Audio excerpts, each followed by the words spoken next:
and I met someone in Vishaka in my airport, and he was describing how he used to film Srila Prabhupada. How was that like, filming Prabhupada? I mean, it must have been quite difficult, I imagine, sort of. Why don't you talk about your airplane? The airplane. Prabhupada was traveling between Philadelphia and Berkeley, California. And for some reason there were very few people on that particular airplane ride. And towards the beginning, the captain actually came out of the cockpit and sat down next to Srila Prabhupada and had an animated, joyful discussion with him. And I had the movie camera at that time, so I was filming them, but I couldn't hear what they were saying. And I was very curious, because it went on for some time, and they both enjoyed it. So I was too shy to ask Srila Prabhupada afterwards what they were saying. But when Prabhupada came to Berkeley during his arrival address in the Berkeley Temple, he mentioned that he had this conversation with the captain. Right. And the captain was very intelligent. And the captain apparently asked Prabhupada, why is there evil? Oh, really? Philosophical bent of mind. So Prabhupada gave the analogy. He said, the captain's question is, why does God allow there to be evil? And Prabhupada's answer was, actually, for God there is no evil, it's all good. Just like for God, evil is the backside, and the front side is good. But just like if we have a problem on our backside, we don't ignore it, we take care of it. So for God, everything is good. He doesn't distinguish between good and evil. So then the captain said, so why do we experience evil here? And Prabhupada said, he gave another analogy. He said, just like you have the sun, and if you're facing the sun, there's no shadow. As soon as you turn around, you create this long shadow. So as soon as we turn away from God, then there's evil. Okay. So there's no evil? Well, for us they're evil because we've turned our back on God. So we create the evil. It's not that He creates it. For Him it's all good, but we create it by ignoring Him, by turning our back to Him.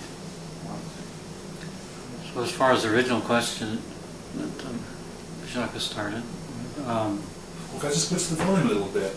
Yeah. Before we get going, I think, because you're both quite soft-spoken. This is sweet right now, but there's a bit of a delay, so our viewers are going to hear this in about 5 minutes' time. So we can edit out on the fly. But yeah, sure, go ahead. Sorry. Filming Srila Prabhupada was always a bit of an anxiety for me, because I never wanted to disturb him. And probably the most difficult shoot was filming him translating early morning in his room. We had set up some lights, which Srila Prabhupada didn't really like. He didn't mention it at that time. He was quite tolerant. So but that was my general feeling was one of a bit of anxiety to be around Prabhupada shooting. And then actually in Denver in 1975, Prabhupada asked, because we had just extensively filmed him in Los Angeles, and that came from in 1974. I asked Srila Prabhupada if we could do a documentary film of his life, and his answer was, "What is the need?" Really? In a very humble way. So my reply was that people in the future will want to know who started the Hare Krishna movement. So he gave us permission to do that. So I filmed extensively thereafter in 1975, especially in Los Angeles. We were both in his room a lot, and Vishaka was doing the sound, I was doing the camera mostly. So he left for Denver that summer, and we followed him and set up some bright lights in front of his Vyasa-san. So he came out to give to greet the deities, and sat on his Vyasa-san, gave a lecture, and we filmed some of that. Actually, the Guru Puja we filmed. And then afterwards, I was called into Prabhupada's room by Brahmananda Swami. So we had a discussion with Prabhupada at that time. Prabhupada said, what is the need, or what is the difference? I'm in LA or here? Indicating, or you continue. Oh, really? So the idea was that I shouldn't follow Prabhupada and continue filming. But Prabhupada was very concerned what I would do next. What would be our next project? So we had some discussion that I mentioned that Kirtananda Swami wanted a documentary on New Vrindavan. So he liked that idea. So that was our next film, The Spiritual Frontier. Yeah. There were people who did want to make films, and Prabhupada quite often discouraged them from doing that sort of thing. So he's saying he was always quite concerned with what you were doing. Is it because there's so much pleasure in doing a film or something like that? I don't know, that he wanted you to remain number one, devotees, and number two, filmmakers. Prabhupada encouraged us to make films. Yeah. He mentioned to other persons who were interested in making films that they should take guidance from us in terms of their career in film. Yeah. That didn't really happen much. Yeah. Prabhupada wanted all these things to be used in Krishna service. He didn't discourage us from filmmaking. He wrote me a letter and asked us to continue making films for Krishna. But he seemed to be quite involved in what you were doing. Like you weren't just making films. You're like his personal filmmakers for ISKCON. Sounds to me a bit like. The main filmmaker for ISKCON at that time. Yeah. And you were with Prabhupada never considered us his filmmakers. Right. He was very detached from that. He wasn't. Didn't want to be in the limelight. You must have some kind of you must have developed some kind of methodology working with Prabhupada. Did you sort of find a certain? Yeah, we try to be very quiet and unobtrusive, sneak around here and there. Because I've noticed some of the shots. I mean, look at some of the videos you've done. I'm sure it's both of you filming them. I know there are other filmmakers. I think it was shot on 8mm or something. They look very they're sort of, I don't like the word voyeuristic, but they're from a distance through.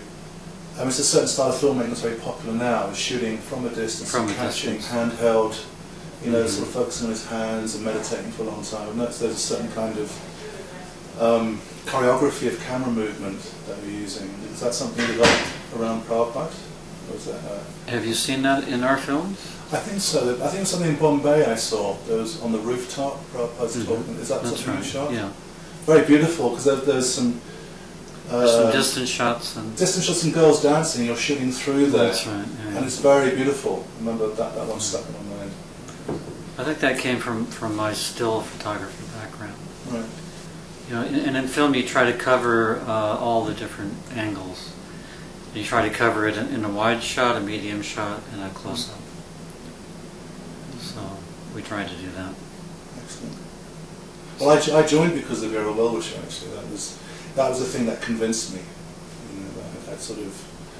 I'd read, I read the Science of Authorization, but it was your other well-wisher that. So thank you. That made a big difference. That's a play that every Sunday feast in Dublin in the mid-90s. Yeah. So it's still current, I find that. It's still fresh. Every time I watch it, it's still a fresh film. Actually, we plan to make a 2 DVD set of all the old films that we produced, because we find that there's renewed interest in seeing those early films. I think as time goes on, it'll be more and more of an interest. Yeah, they capture a time in ISKCON's life. What's nice now is I think we're going through very good times now in different places. Such wonderful things going on at this moment now. I mean, even this festival in this temple, it's got such a wonderful atmosphere. It's great. So, we do have some questions coming through. How are you for time? Are you okay? Yeah, sure. Okay, we've got back to Errol from ISKCON Amsterdam. To Yadubar Prabhu and Vishaka Manager, of course. What did you like the most about Prabhupada? That's the question. Simple one, but probably a good one. Start? Well, I don't think I could limit it to one thing. I mean, certainly it was Prabhupada's, he captivated us because he was so personal, and he had such knowledge with him, and he lived it in himself, in his own life. And he wanted more than anything else to give it to others, to us. So all those things together created a personality who was so attractive and compelling. All he wanted to do was follow him and please him and learn more about what he was doing and why. It was irresistible. So that's the answer. That's a good one. Andrew, I mean, So let's just go back to Errol. yeah, I agree with all that, and I think Prabhupada's compassion stands out the greatest, and his determination to give everyone he came in contact with Krishna consciousness. And I saw him at different times, speak to people at great length. I think any one of us would have given up, on the person because of their, lack of knowledge or not so interested or whatever. There's a classic example of that in New York. There's an interview, I think it's in the recorded, a Prabhupada speaking to a reporter. It's an AP reporter, Associated Press reporter, and he's trying to make this person understand that he's not the body. So this person just could not get it. He just could not. Prabhupada went through every example you can imagine, with the car and the driver, and and so many analogies with the car and the driver. Prabhupada went through, but this person and Prabhupada went on and on. He was so patient. The reporter said, "What if there's a chauffeur in the car?" Yeah, he couldn't get beyond the car and the driver. So Prabhupada's compassion, really stands out.